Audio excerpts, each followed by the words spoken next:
Coucou, bonjour mes frères et mes sœurs. J'aimerais encore vous partager la parole de Dieu cet après-midi.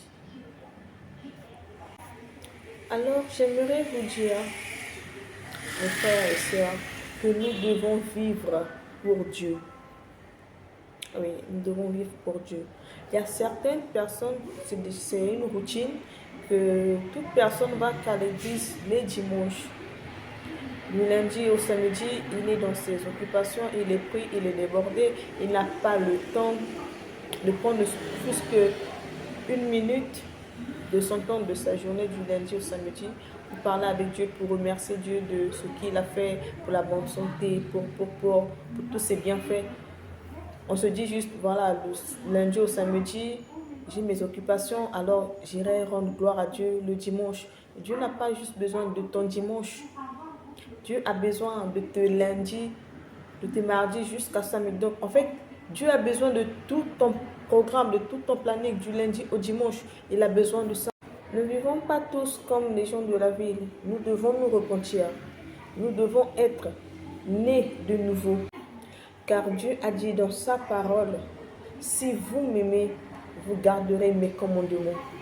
Alors Dieu veut voir... Dieu veut que nous puissions manifester notre amour envers lui. Mais nous, en retour, qu'est-ce qu'on fait? Nous disons qu'on aime Dieu, mais non, ce n'est pas le cas. Et dans cette génération, ce monde vit. Nous croyons que nous sommes des chrétiens, alors que nous vivons le reste de notre semaine pour le diable. On se souvient que de Dieu un dimanche, ce Dieu-là qui t'a donné la bonne santé, ce Dieu-là qui t'a épargné des dangers visibles et des dangers invisibles, et t'a épargné de toutes sortes d'accidents. Tu ne sais pas ce que un de tes proches a projeté te faire du mal, mais Dieu, dans son infini amour, t'a épargné de ce danger-là. Et ce que nous faisons en reconnaissance, ce qu'on le donne en retour, c'est se souvenir de lui que le dimanche, mes frères et mes sœurs, repentons-nous. J'aimerais vous poser une question. Si vous devez rendre votre dernier souffle aujourd'hui et vous vous présentez devant un Dieu saint, où iriez-vous? Dans ce monde, nous portons tous une croix. Mais est-ce que cette croix-là, nous le portons dans notre cœur? Car Dieu nous aime.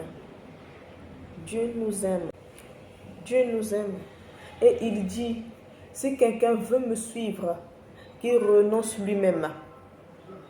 Qu'il renonce lui-même. Donc tu dois renoncer à tout ce que tu penses être utile. Tu dois renoncer à tout ce que les yeux te montrent, que ça a de la valeur, mais dans le fond, non, ça te perd juste le temps, ça n'a pas de la valeur. Ce qui a de la valeur, ce qui a un prix, c'est toi devant ton Dieu. Tu as un prix devant Dieu. Donc nous devons renoncer à nous-mêmes. C'est vrai, ce n'est pas du tout facile. Si je vous dis que c'est facile, non, j'ai menti. Ce n'est pas du tout facile. Mais prenons notre croix et suivons Dieu. Car avec lui, il est le meilleur guide. Il est le bon guide. Avec lui, on ne se perd jamais. Avec lui, on ne peut pas se dire que je vais dans telle direction, je vais là et je vais rencontrer un obstacle. Non, avec lui, il a l'assurance qui est garantie.